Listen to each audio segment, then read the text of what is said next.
So, wir sind jetzt hier wieder unterwegs, neuer Tag. Und wie ihr sehen könnt, sind wir jetzt hier schon einen Teil von einem alten Panzergraben hochgegangen. Und wir müssen da hinten hoch ins Gebirge. Und ja, der ist halt schon entsprechend hoch. Und wir gehen jetzt einfach mal mitten durch. Mal gucken, wo wir jetzt da oben rauskommen. Der wurde jetzt im Ersten Weltkrieg gemacht, beziehungsweise im Zweiten, glaube ich. Der gehört zum Vallo Alpino. Und ja, wir gehen jetzt einfach mal bis zum Ende. Mal gucken, ob wir da irgendwo wieder hochkommen. Ansonsten, wie ihr sehen könnt, ist der schon ganz schön hoch. Aber wir haben ein Seil mit.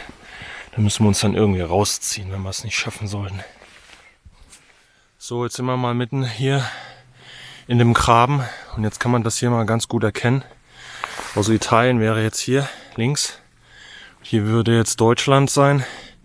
Wenn jetzt die Panzer von der Seite gekommen wären, dann hat man vielleicht oben, je nachdem, das ist ja auch abgetarnt gewesen, mit Tarnfarbe bemalt. Das sieht man ganz oben noch.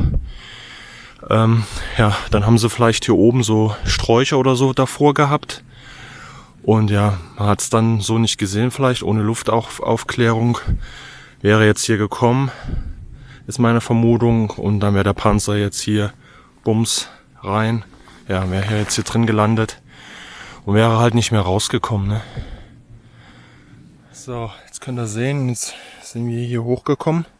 Hier an der Seite war Gott sei Dank so eine kleine Einkerbung, also da, wo schon was zerstört wurde. Vermutlich durch Wasser, was dann irgendwann von hier oben in rauen Mengen nach unten kommt. Ja, und dann sind wir jetzt praktisch hier schon auf einem zugeschütteten Platz. Und ja, hier geht es dann halt hoch noch bis zum Rand der Befestigungsanlage und direkt in Front auf den Kanal, den Panzergraben, ist dann auch ein Geschütz ausgerichtet. Sieht man jetzt ein bisschen schlecht, weil die Bäume davor sind. Und womöglich konnte das Geschütz dann direkt hier auch die Ziele hier unter Beschuss nehmen. Aber dieser Abteil ist halt hier schon mit Schotter zugemacht worden. Ja, und hier, wie gesagt, befindet sich jetzt eine riesige Festungsanlage. Zum Teil haben wir die schon erkundet, aber es gibt noch Unmengen an Zugängen und das sind halt wirklich mehrere Etagen. Und da wollen wir uns heute nochmal einen Überblick verschaffen, was wir da noch so finden.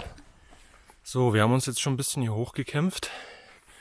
Und jetzt könnt ihr hier auch schon den ersten Teil wieder sehen. Schießscharte, da wo die Kanonen verbaut gewesen sind.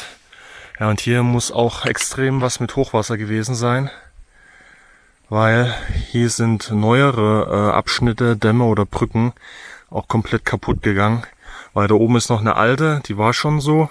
Aber das hat's hier noch mehr ausgespült. Man konnte meiner Meinung nach eigentlich hierher gehen. Es kann auch sein, dass wir weiter oben über der Schießscharte hier gegangen sind, weil da hinten irgendwo ein Eingang kommen muss, den wir uns noch nicht angeschaut haben. Aber ist schon krass. Also wir sind jetzt direkt hier in diesem Flussbett. Aber dass das hier alles zerstört wurde, krass. Naja, gucken wir mal weiter. So, wir sind jetzt hier einmal darüber gelaufen und sind jetzt hier praktisch in diesen Eingang, den wir schon mal gesehen hatten, aber nicht reingegangen sind. Und hier hat man praktisch 2 Öffnungen für jeweils eine Kanone. Ja. Und hier geht's rein. Zu den Feuerstellungen. Und hier geht es nochmal um die Ecke.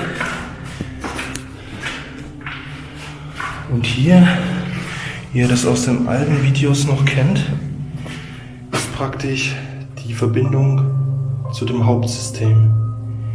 Hier endet nämlich diese Holztreppe, die nach unten geht. Ich will jetzt gar nicht so weit vorgehen. Es fühlt sich schon morsch an. Ich kann es nicht sehen, wie weit es nach unten geht. Kommt da schon die Tür? Nee. Ja, hier geht's praktisch nach unten. Wahrscheinlich in das Hauptsystem, wie gesagt. Aber das ist hierher zu gehen, das ist mehr als kritisch, weil das ist wirklich nur Holz. Wenn man hier mal so rüber geht, ne, sieht man das auch. Da geht's schon alles raus. Das kann ich nicht gehen. So blöd wie es ist.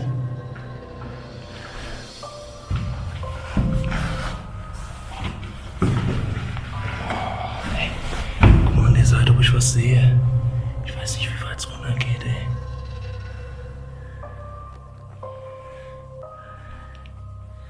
Und ob dann Schluss ist. Ja, es wird weitergehen. An diese Treppe schon hier, die ist.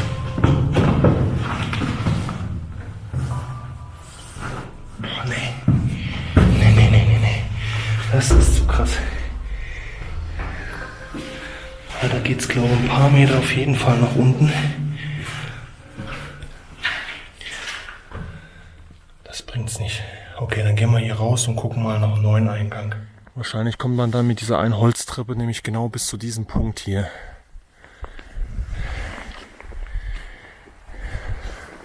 Da unten ist der Panzergraben. Und wir werden jetzt hier weiter nach oben gehen. Und dann gucken wir mal, ob wir jetzt hier einfach einen neuen Eingang finden.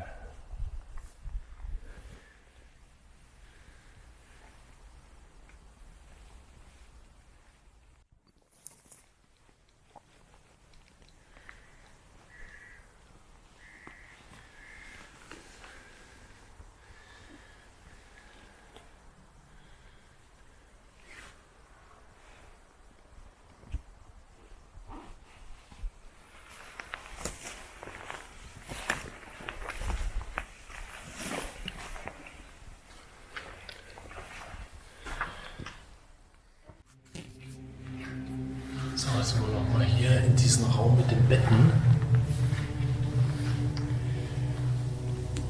Also in den Raum mit den Betten, wo es jetzt hier, ich zeig's mal eben kurz, hier sind die Betten. Ich bin jetzt nochmal das System jetzt hier gegangen. Und ja, hier wird es jetzt auch hochgehen mit so einer Leiter, die jetzt hier total vergammelt ist. Das waren hier mal die einzelnen Treppen. Und jetzt seht ihr ja an der Seite, die sind wirklich nur mit so einem kleinen Haken praktisch befestigt. Deshalb war es schon gut, dass ich da nicht runtergegangen bin.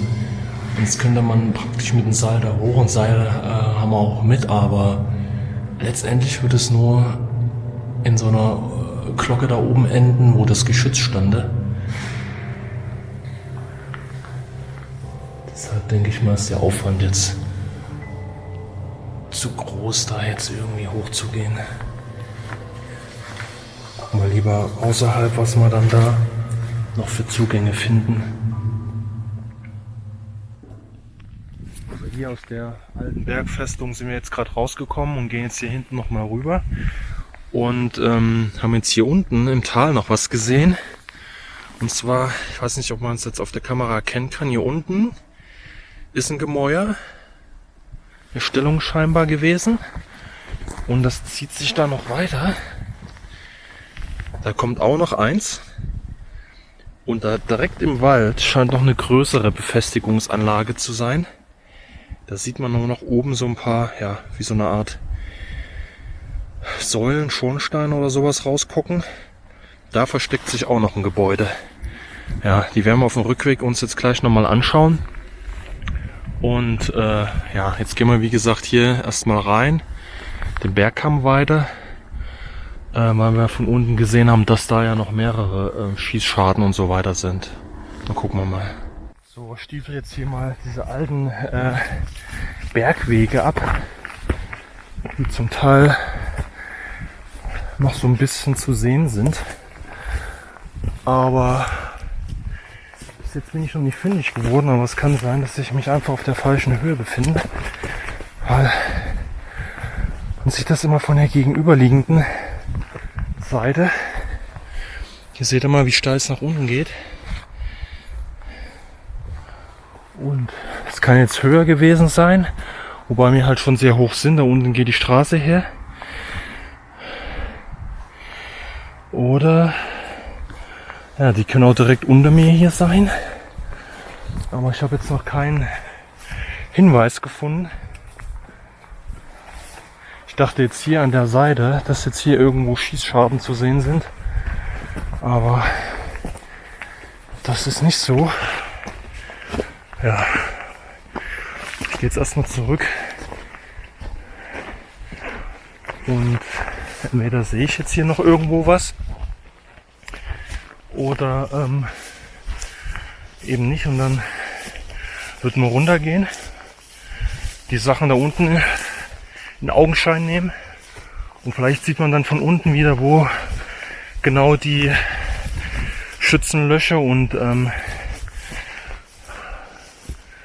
Schießscharten in den Bergen sind. Die können auch jetzt irgendwo da oben sein. So Leute, jetzt mal von da runter gekommen. Also mehr in diese Richtung, aber hier hinten sind wir hochgekommen. Ums Eck, hier abgelaufen. Jetzt war ich ja eben irgendwo da und habe jetzt erstmal nichts mehr weiter gefunden. Und das sind jetzt hier diese Stellungen, die wir von oben gesehen haben. Da sind auch zum Teil noch ein paar Metallsachen drin. Ja, und jetzt gehen wir noch da runter. Da kommt auf jeden Fall noch was Größeres. Ob das jetzt dann zu dem Panzergraben gehörte, irgendwie was noch, keine Ahnung. Oder andere Stellungen, das sind ja nur noch so die Fundamente, die Überreste. Ja, da gucken wir jetzt einfach mal, was da noch ist. Hier sieht man jetzt halt überall wieder so Reste. Können Munitionskisten mal gewesen sein.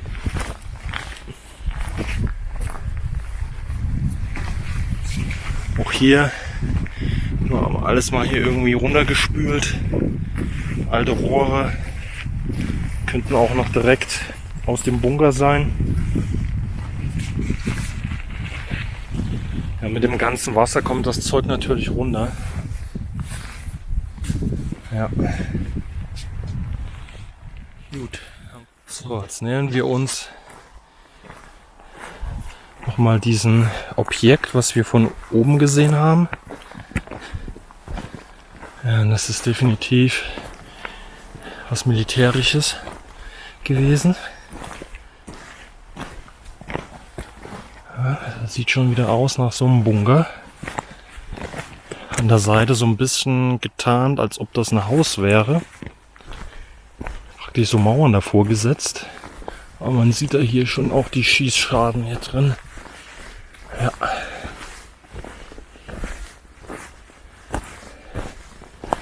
Ja, es ist ein Bunker. Ja, da seht ihr schon mal die großen Schießscharten. Gucken wir uns mal von der anderen Seite an. Ja, jetzt seht ihr hier schon mal die eine Seite. Auch unten wieder so ein bisschen merkwürdig gebaut, um so ein bisschen Fels zu imitieren. Hier oben waren wahrscheinlich auch dann solche Abdeckungen dran, damit das nicht so kantenförmig aussieht, was sie dann einfach nur davor gesetzt haben, geschlossen haben, damit sich das hier ordentlich in die Landschaft einfügt und nicht auffällt. Also zumindest von der Seite, und von der anderen Seite haben sie jetzt hier so eine Mauer davor gesetzt.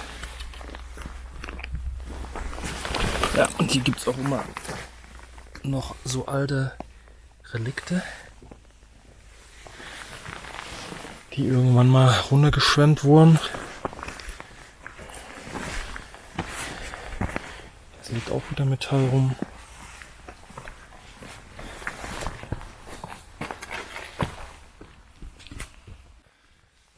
So, jetzt sind wir hier von der Seite runtergekommen und jetzt seht ihr hier mal die Front.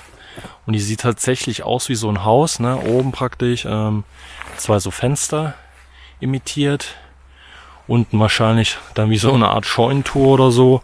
Hat man einen Balken drauf gemacht und dann auch eine Abdeckung. Und da ist im Prinzip diese große Schießscharte hier für die Kanone. Für die Pack. Ja, die ist zugemacht. Mal gucken, ob wir von der Seite irgendwo einen Eingang finden. Und hier seht ihr jetzt auch ganz gut. Da, wenn man jetzt hier von der Seite mal guckt, dass sie das halt wirklich so, ja, gebaut haben, dass das hier so ein bisschen Fels imitiert. Gehen wir mal rum um die Anlage. Hier sind auch wieder zwei große oder eine große Schießscharte für eine Kanone.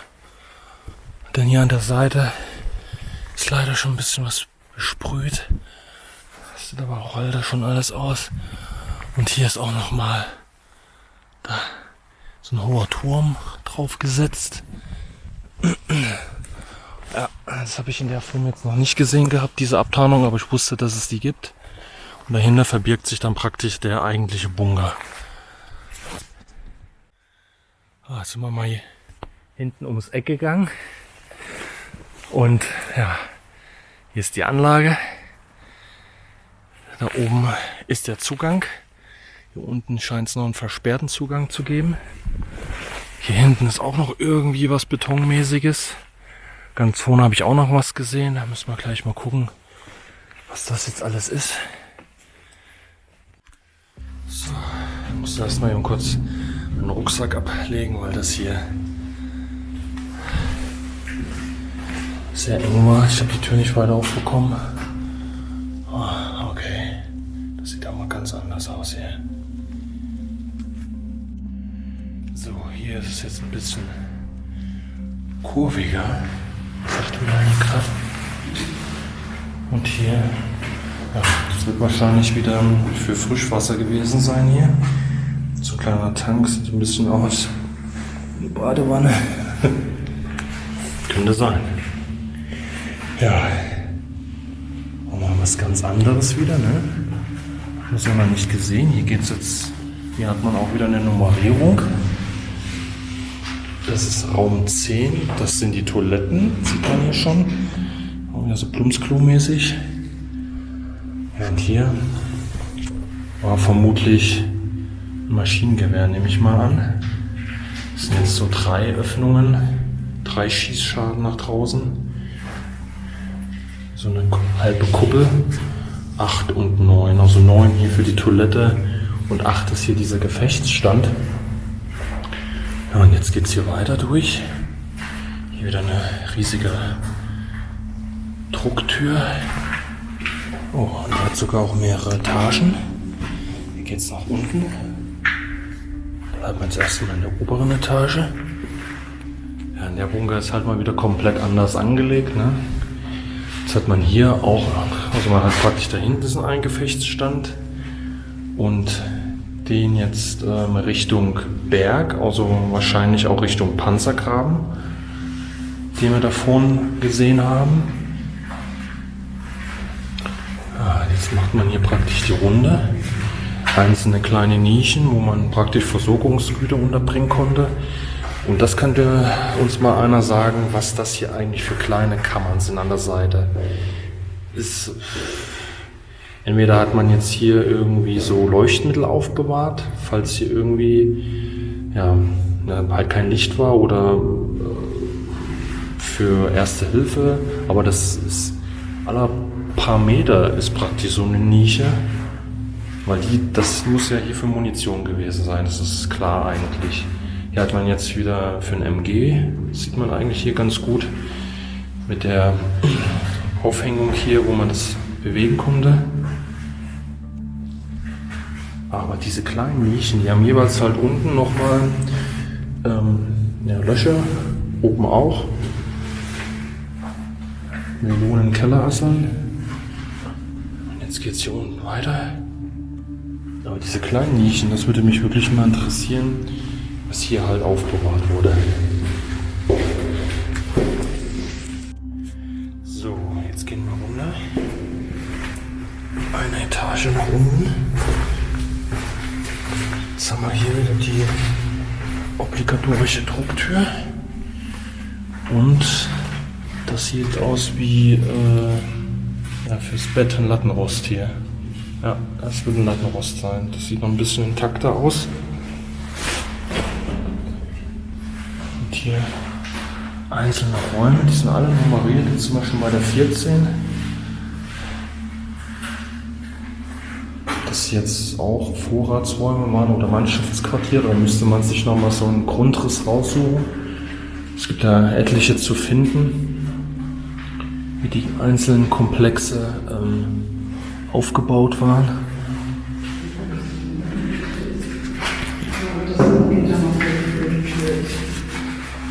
Also das war jetzt genauso vom Material her wie von den Betten, ne? Aber das ist irgendwie zu schwach, finde ich hier. Und da oben ist auch nochmal dieses Ding, also vermute ich mal, ja. Also für die Tür wird es nicht gewesen sein. Ist das zu schlapp? Ja, jetzt hat man hier wieder diese gefliesten Bereiche, aber auch da immer wieder, ja, diese kleinen Nischen mit diesen Bohrungen. Ja, keine Ahnung. Ich weiß es nicht. Deshalb müsste uns das mal einer mitteilen, was das gewesen ist. Jetzt zweigt sich das hier ein bisschen ab. Einmal hier hin und einmal rechts. Ja, gehen wir mal hier in den Raum. Das scheint mir jetzt wieder hier der Mannschaftsraum zu sein, wo die Betten standen wieder. Es gibt ja immer diesen einen großen Raum. Da oben ging wahrscheinlich die Belüftung her. Nee, wobei die Betten sind da oben festgemacht worden. Okay, da sieht man hier die Stahlstreben und hier an der Seite. Also standen die hier auf der Seite, genau. Standen die Betten. Hier wieder auch die kleinen Nischen. Ja, und wahrscheinlich dann auf jeder Seite hier auch nochmal eine Toilette, nehme ich an. Das ist auf jeden Fall gefliest, aber es ist halt nicht so plumpsklo-mäßig angelegt wie auf der anderen Seite. Ja, hier im Prinzip Treppen. Dann geht es wahrscheinlich auf der anderen Seite wieder hoch.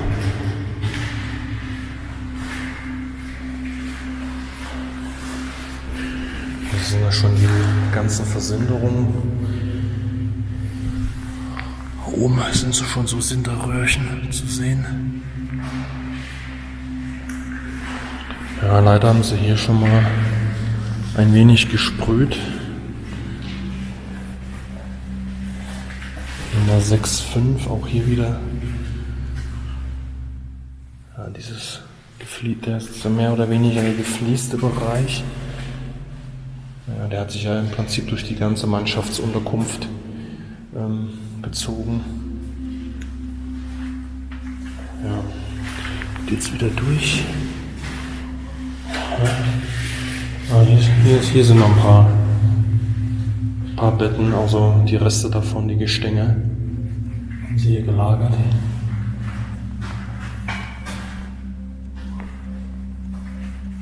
So, hier ist praktisch der zweite Eingang, der von außen versperrt war.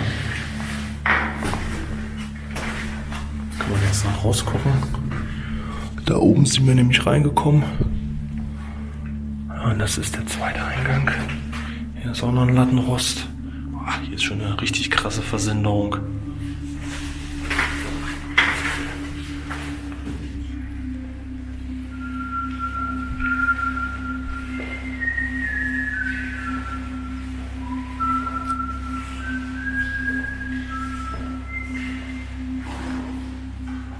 Das ist die zweite Treppe, die wir gesehen haben. Also praktisch zwei Abgänge zu dem unteren Bereich der Mannschaftsquartiere. Rechts sind wir jetzt, glaube ich, gekommen, ja.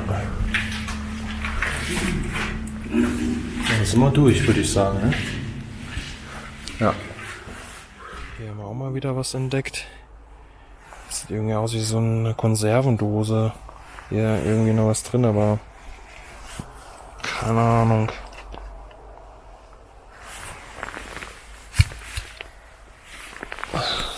Es ist hier noch irgendwie, es kann sein, dass hier auch nochmal ein Mannschaftsquartier war. Gehen wir mal eben kurz hier rum.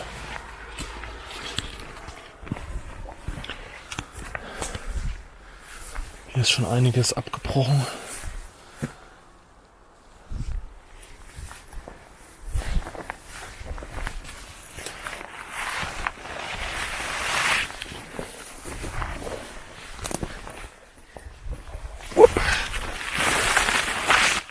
Das waren jetzt keine Bunker hier, das waren ja Grundmauern für irgendein Häuschen. Wahrscheinlich Mannschaftsquartier oder sowas. Da unten ist auch noch was.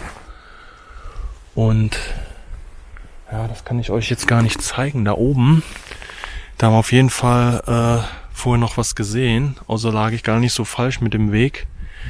Aber das müssen wir beim zweiten Mal machen. Nochmal da hochlaufen. Gucken wir mal, hier, ob wir jetzt hier durchkommen irgendwie.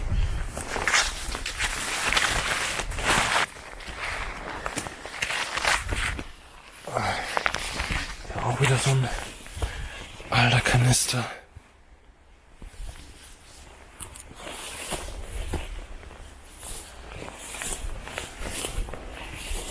Ja, hier unten ist auch noch so eine, ja, wahrscheinlich wie so eine Art Baracken einfach nur. Hier ist ja jetzt der Treppenaufgang. Ist man jetzt hier reingegangen und dann war halt hier Mannschaftsquartier oder was auch immer. Die dann sofort, wenn es losgegangen wären, dann praktisch in den Bunker gegangen wären. Auf Gefechtsposition. Die wären ja jetzt nicht durchgängig dann halt in dem Bunker gewesen sein, sondern haben sich dann da vielleicht aufgehalten. Das wird wahrscheinlich auch irgendwie abgetarnt gewesen sein. So, wir gehen wir mal eben hier durch.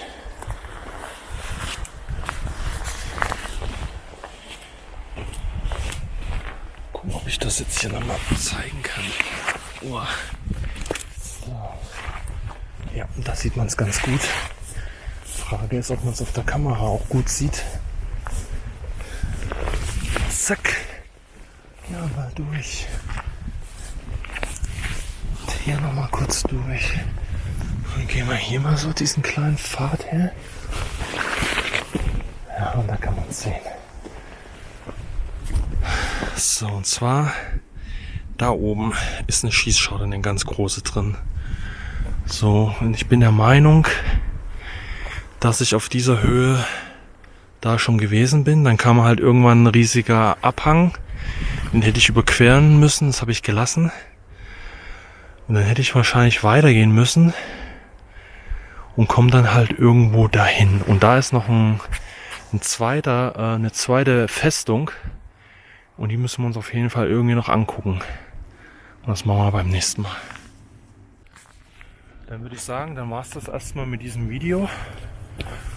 Und ja, wie gesagt, wir gucken uns den nächsten Bunker an. Was uns da noch so Schönes erwartet. Aber ich bin immer wieder überrascht, wie viele Variationen es hier gibt an Bunkern, also Aufbau und Lage auch. Ne? Das ist schon mega interessant, in den Bergen solche Sachen zu finden und zu erforschen. Und ja, damit wird es weitergehen. Also bleibt dabei.